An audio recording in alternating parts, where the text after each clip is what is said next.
يا إله الكون وناصرنا من غيرك قلت حيلتنا بك يا Bismillah, alhamdulillah, wassalatu wassalamu ala rasulillah wa ala alihi wa sahbihi wa man walah amma ba'du.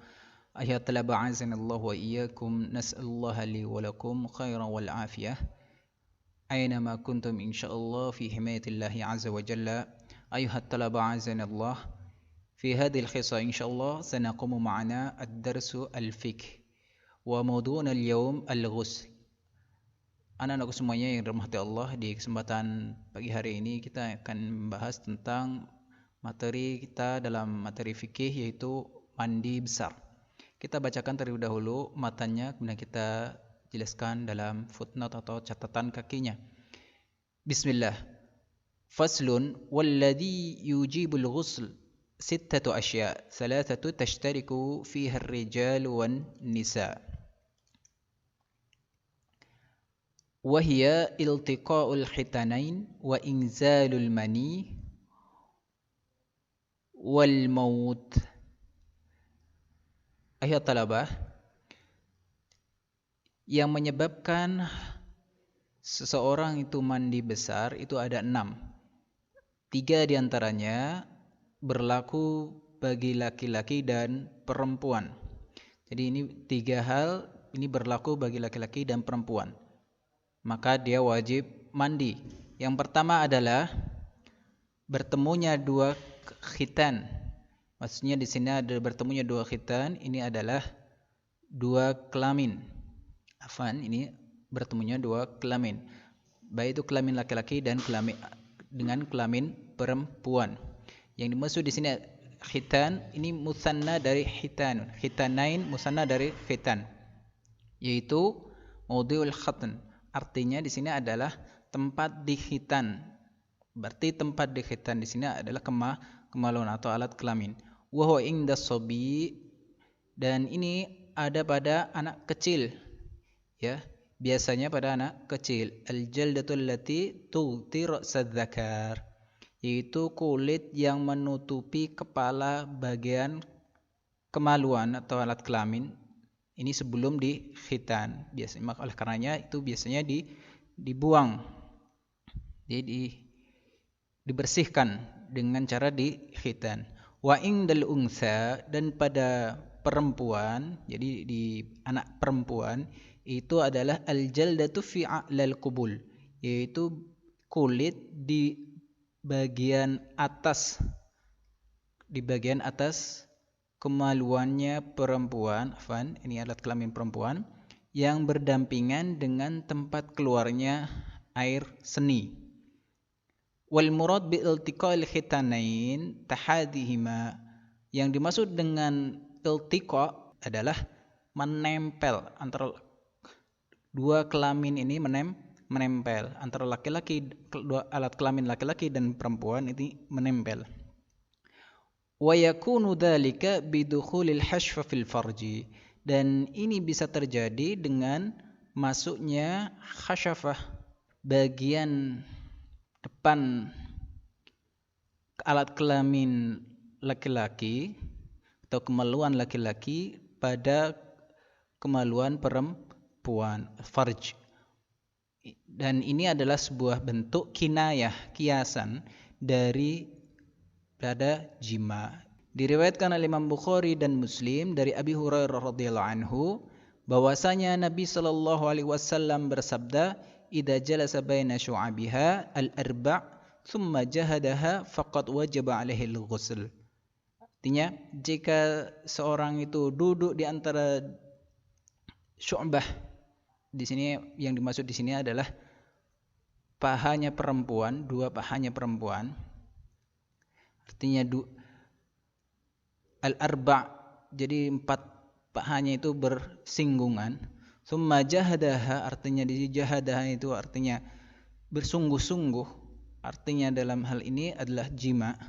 Nabiullah mengajarkan kepada umatnya dengan kalimat yang santun, yaitu dengan cara menggunakan kalimat kiasan dalam menggambarkan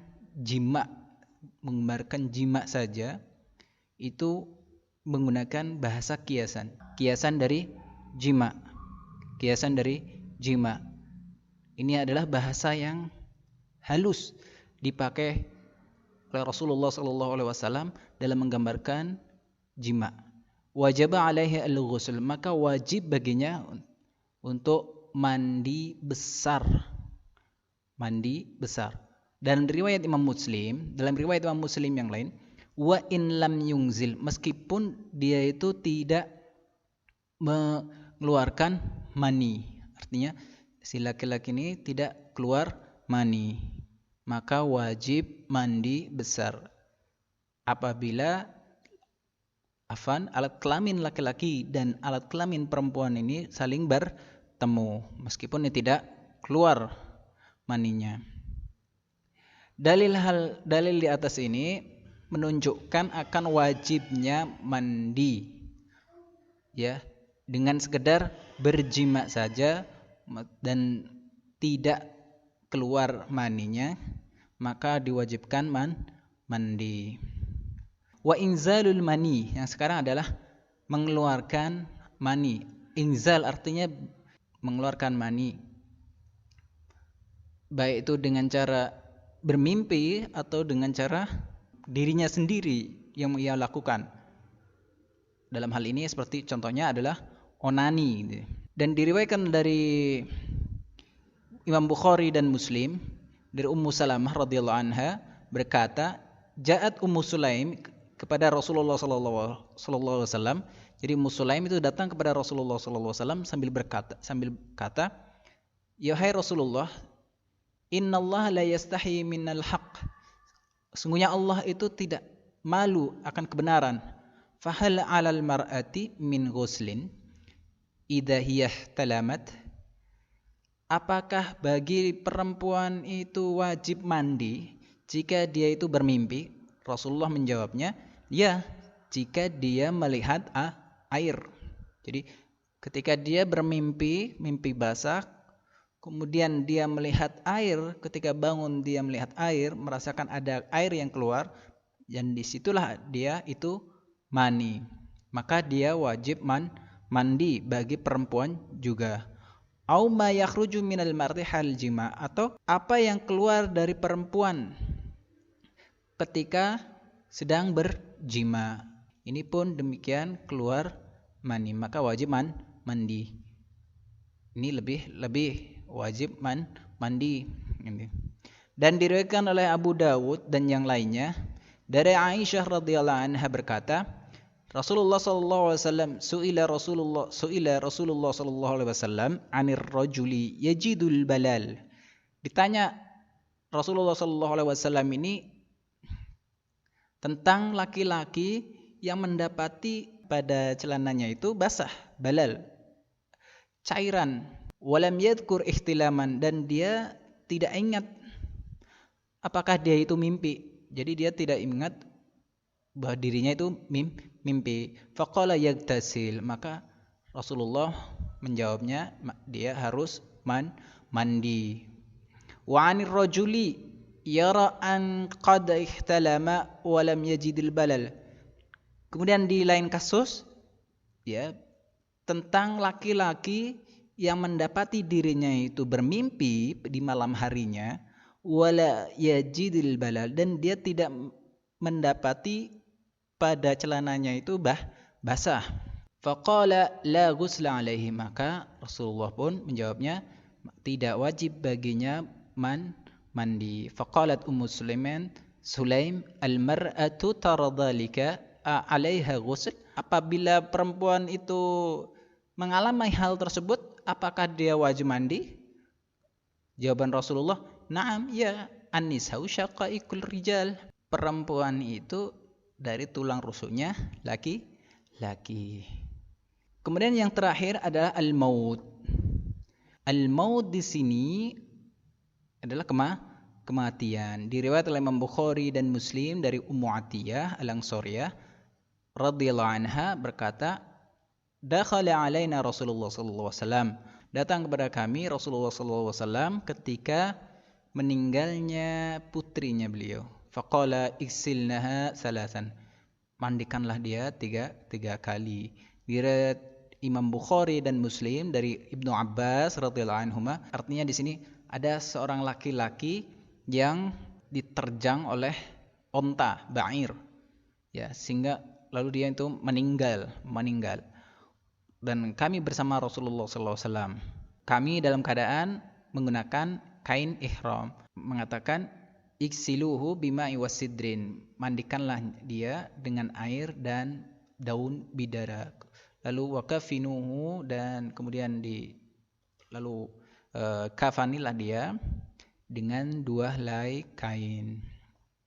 Waqasahu ini artinya romahu, artinya terlempar dari ontanya hingga meninggal dunia. Kemudian selanjutnya wa thalathatun tahtassu biha an-nisa wa hiya al-haid wan nifas wal wiladah. Al-haid di sini footnote nomor 2.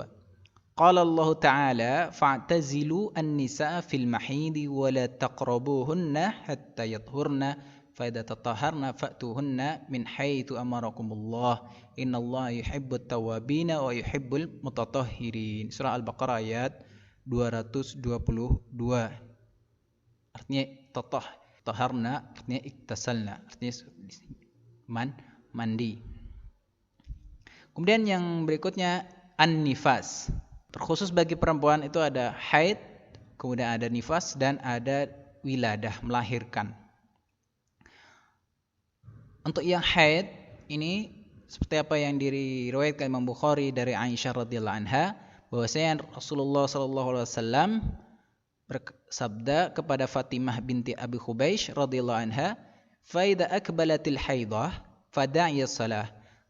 Kalau datang masa haidnya, maka tinggalkanlah sholat. Wa idza adbarat fagtasili wa sholli. Kalau sudah selesai masa haidnya, maka mandilah dan sholatlah kamu. Ini. Kemudian yang ketiga adalah an-nifas, damun nifas. Damun nifas dikiaskan dengan darah haid, karena darah nifas ini juga terbentuk dari darah haid, ya, darah haid yang terkumpul tajammi'. Kemudian yang keempat adalah footnote yang keempat adalah al-wiladah. Al-wiladah li'anna al-walad kharijun, al-waladul kharij, anak yang keluar dari rahimnya seorang ibu itu mun'aqidu min mani. Ini terikat daripada mani. Jadi ada keterkaitannya dengan mani. Fal ghalib ay yakhruja ma'ahu dam.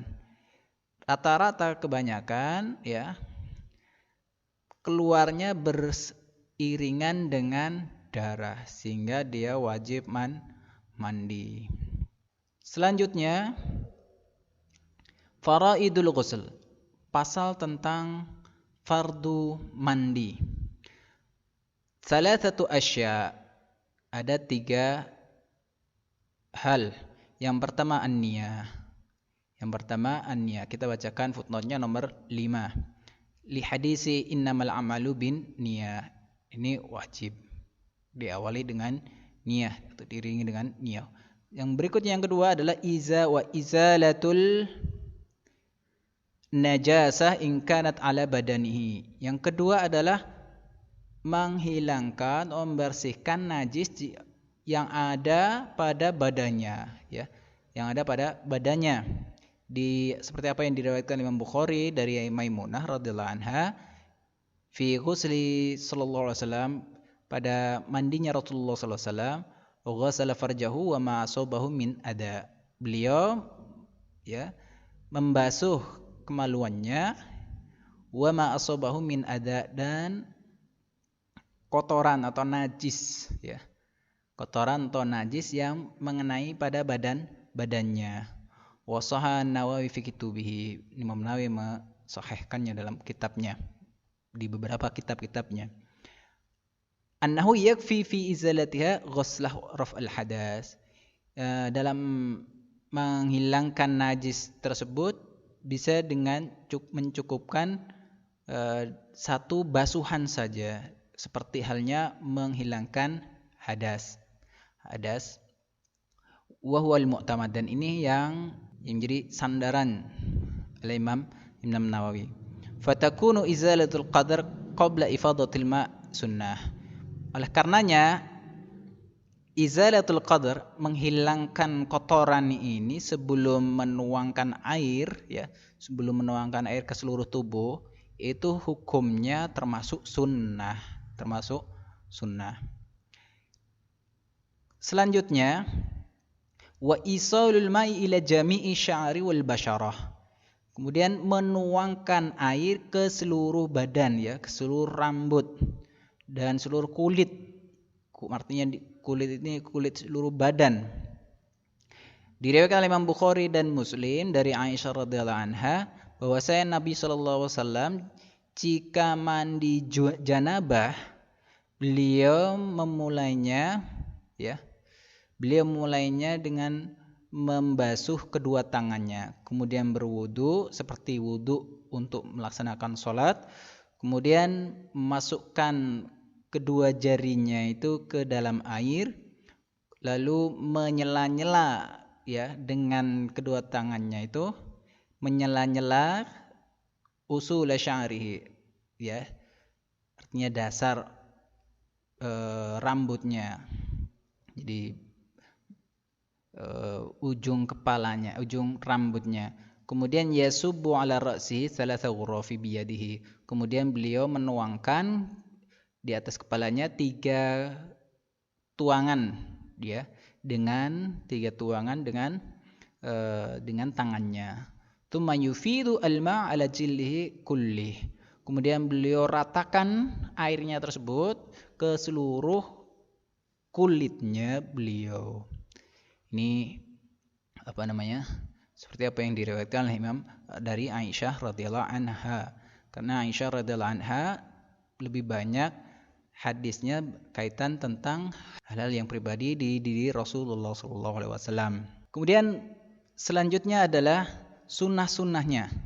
Wa sunanuhu khamsatu asya. Adapun sunnah-sunnahnya itu ada 5 hal. Yang pertama tasmiyah. Kita bacakan nomor 3, footnote nomor 3. Li hadis kullu amrin dzibalin la yubda'u fihi bi bismillahirrahmanirrahim fa huwa aqata. Setiap perkara yang memiliki tujuan yang tidak diawali dengan bismillah, ya, dalam perkara tersebut, maka dia termasuk aqta. Yang dimaksud dengan aqta di sini adalah nakis, qalilul barakah, artinya sedikit kurang barokahnya.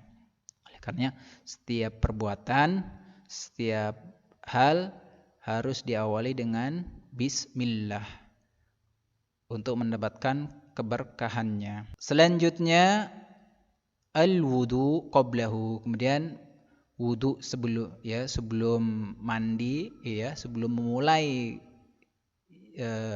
lebih lanjut, itu adalah berwudu terlebih dahulu, ya. Artinya berwudu terlebih dahulu sampai mengusap rambut, ya, mengusap kepala dan telinga. Selanjutnya nanti ketika selesai mandi besar, di akhir mandi besar itu kemudian membasuh kaki. Nah, itu pun boleh dengan cara seperti itu. Wa imrarul yadi 'alal jasad. Kemudian setelah berwudu, yaitu imrarul yad, artinya meratakan dengan tangannya ke seluruh tubuh. Artinya meratakan air yang yang ada di badan setelah dituangkan, maka diratakan dengan tangannya ke seluruh tubuh. Berikutnya wal muwalah. Berikutnya adalah berturut-turut, ya. berkelanjutan. Wa taqdimul yumna, kemudian taqdimul yumna. Nah, di sini sunnahnya adalah mengedepankan yang kanan terlebih dahulu, bagian yang kanan terlebih dahulu daripada yang kiri. Ini. Taqdimul yumna 'alal yusra.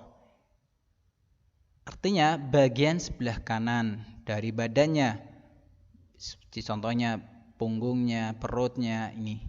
Seperti apa yang diriwayatkan oleh Imam Bukhari dan Muslim dari Aisyah radhiyallahu anha berkata bahwasanya Nabi Shallallahu alaihi wasallam sangat menyukai untuk mengawali dengan ke bagian sebelah kanan.